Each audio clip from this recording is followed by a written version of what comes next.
Kanalıma hoş geldiniz. Ecem'le Direksiyon TV'desiniz. Şimdi bugün ne işliyoruz? Bugün otomatik vitesle araba nasıl kullanılır? Nelere dikkat edilir? El freni nerede indirilir? El freninin otomatik vitesli arabadaki önemi, vites değişimleri, viteslerin isimleri, ön paneldeki ışıklar, ön panel hazırlığı, yarım kontak ne, tam kontak ne, nasıl çıkıyoruz? Arabamızı çıkışa nasıl hazırlıyoruz? İşte bütün bu konuları az sonra işleyeceğiz.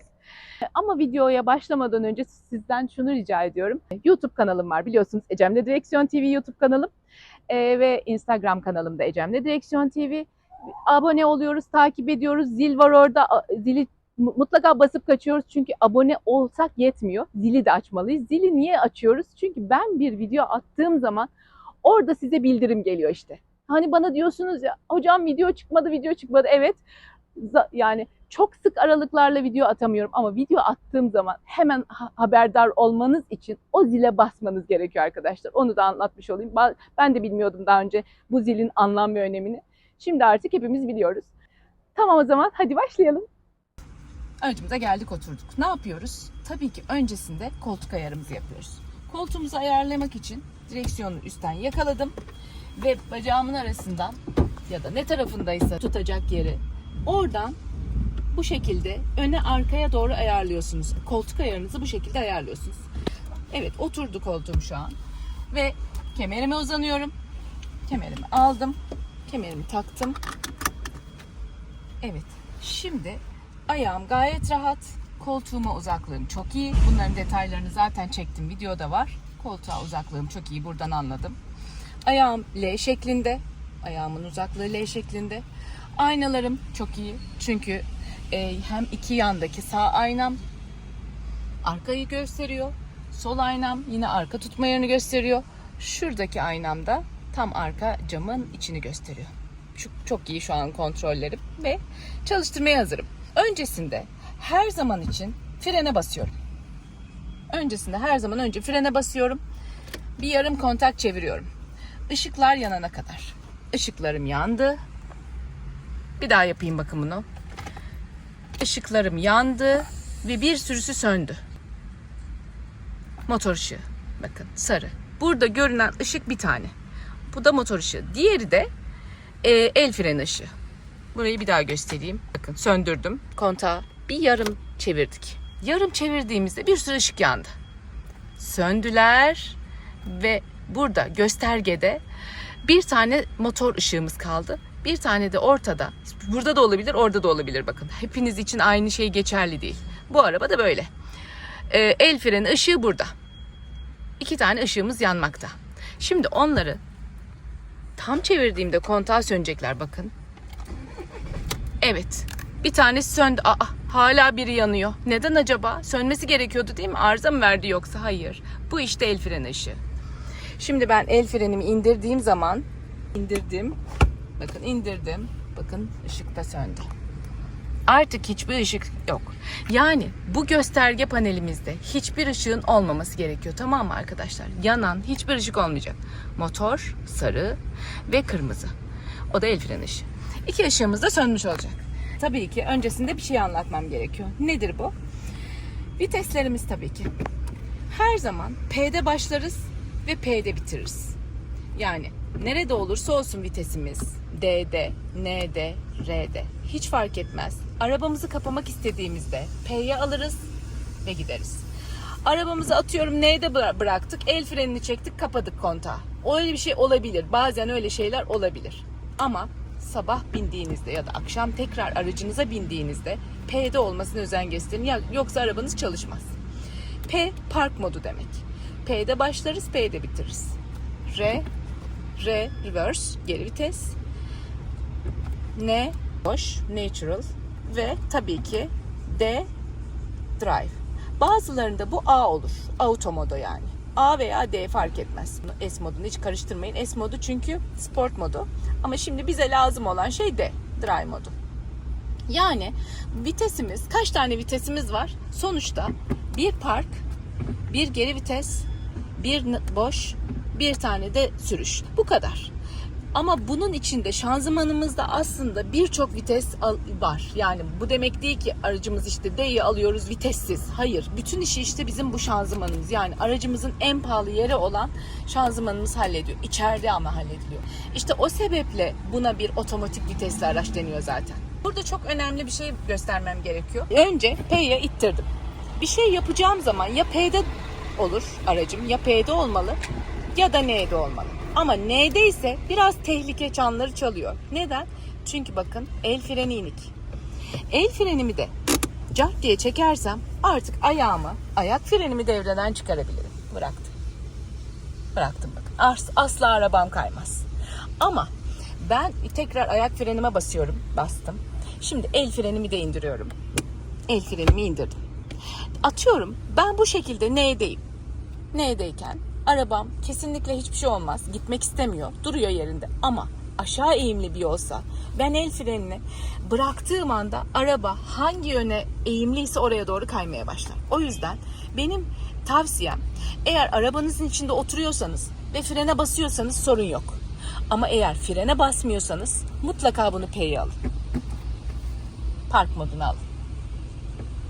Bakın hiçbir yere gitmiyor arabam. Ayağımı frenden kaldırdım ve gitmiyor. Bakın gitmiyor. Frenden kaldırdım. P'deyim. El frenim çekili değil ama gitmiyor. Şimdi şöyle yapayım. N'ye aldım. Arabamı N'ye aldım. El frenimi çekmedim. Bakın aşağıda. Ayağımı şimdi kaldırıyorum. Bakın nasıl gidecek. Bak kayıyor. Gidiyor arabam görüyor musunuz? İşte bu. Tehlike bu. Buna çok dikkat edeceğiz. Şimdi N'deyiz yahut P'deyiz. Aradaki farkı anlattım size. Şimdi ayağımı göstermek istiyorum. Şimdi otomatik vitesli bir arabayken altınızdaki sürmekte olduğunuz araç sol ayağınız neydi? Hiçbir şekilde sürüşe katılmıyordu değil mi? Eğer manuel sürüşe alışkın bir sürücüyseniz benim gibi bakın benim ayağım ne kadar geride duruyor görüyor musunuz? Burada aslında yeri. Onun yeri burası.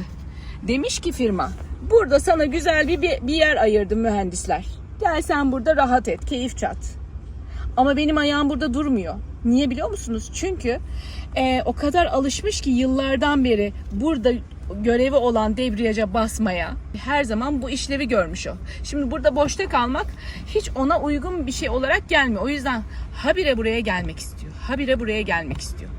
O yüzden de burada tutuyorum ayağımı. Bakın. Ben manuelciyim çünkü. Manuel araç kullandığım için ayağım her zaman benim burada en köşede çekili duruyor. Otomatik olarak çekiyorum kendimi. Çünkü buraya sürüşe dahil olmasın diye.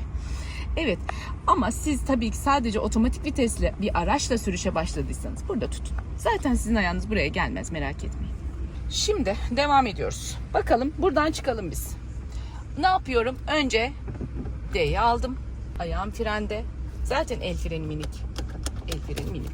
Aynalarım hazır. Koltuğum doğru yerde. Tabii ki kemerim mutlaka takılı.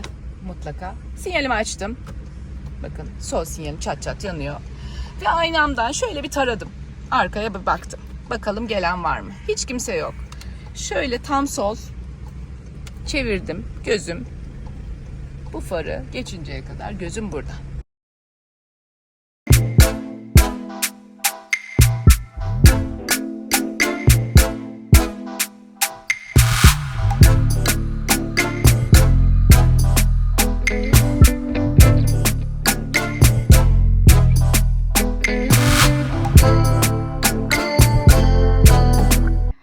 Evet arkadaşlar işte videonun sonuna geldik.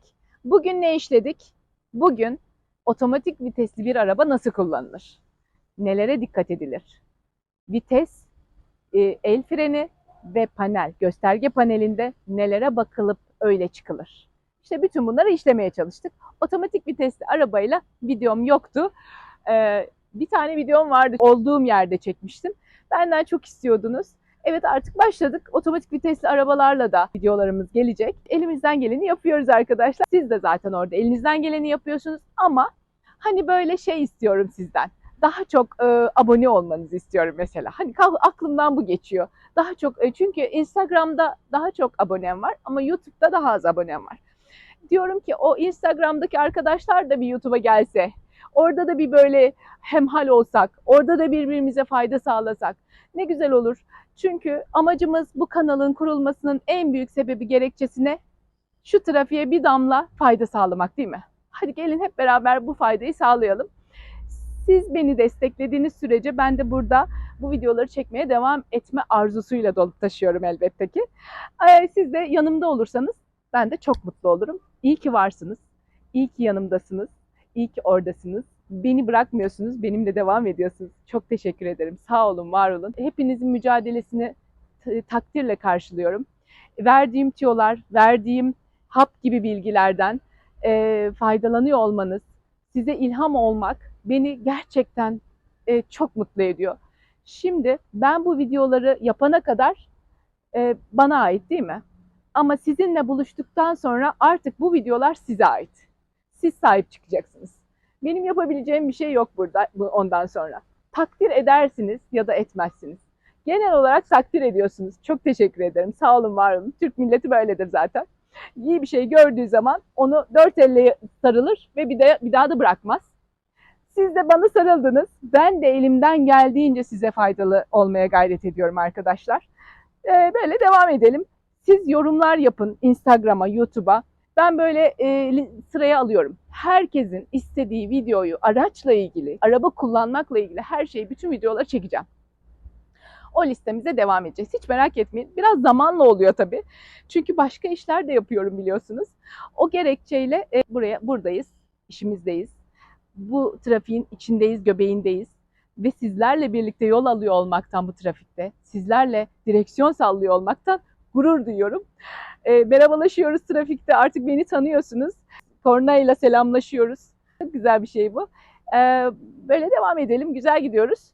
İstanbul dışından bizi izleyen, başka ülkelerden bizi takip eden arkadaşlara da, oradaki vatandaşlarımıza da selamlar.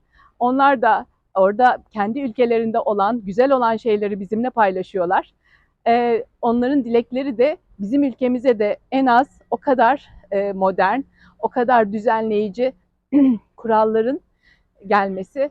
Ama devlet de başımıza, her birimizin başına polis koyamaz değil mi arkadaşlar? Yani ben görüyorum. Yani orada uzakta polis var, bakıyor. Polis ona bakmadığı zaman kuralı ihlal ediyor. Yapmayalım işte bunu. Yani çünkü orada kurallar çok net arkadaşlar. Yani şimdi ben onu yaptım, öbürü onu yaptı. Hepimiz kuralsız davranırsak ne olur? Kurallar çok net. Hepimizin başına devlet bir polis koyamaz. Lütfen kendi otokontrolümüzü sağlayalım. Kurallara uyalım. Çok güzel bir şekilde arabalar kullanıyorsunuz, görüyorum. Çok profesyonel sürücüler var. Harika araba kullanan kadınlar, beyler, beyefendiler var. Onlar da ellerinden geleni yapıyorlar mı acemi sürücüler için? Vallahi yapıyorlar. Ben görüyorum, şahidim. Ben bütün gün trafikteyim. Benim gözümden kaçmıyor. O yüzden de o arkadaşlara da çok teşekkür ediyorum. Bizlere alan açıyorsunuz. Acemi sürücülere alan açtığınız için, onlara bu kadar sakin ve sabırla davrandığınız için çok teşekkür ediyorum. Çünkü siz hatırlıyorsunuz. Siz hatırlayan tarafsınız. Biliyorsunuz ki siz de bu kadar ter döktünüz. Siz de birçok endişe yaşadınız. Siz de korktunuz. Sizin de sırtınızdaki tüyler ürperdi. Siz ama unutmadınız. Keşke herkes sizler gibi unutmasa. Ben öğrencilerime hep bunu diyorum. Araba kullanmayı öğrendikten sonra acemilere korna çalmayın. Onları sıkıştırmayın. Onların geçerken tozunu almayın. Çünkü zaten elleri ayaklarına dolanmış vaziyette. İçlerinde fırtınalar kopuyor. Bir de siz onların üstüne giderseniz temaslar kaçınılmaz olur. Bu anlayışınız için profesyonel arkadaşlar, sizlere çok teşekkür ediyorum. Sağ olun, var olun. Buradan sizleri de her zaman anıyorum. Derslerimde de anıyorum her zaman. Peki, bir dahaki videoda görüşmek üzere. Kendinize çok iyi bakın. Hoşça kalın.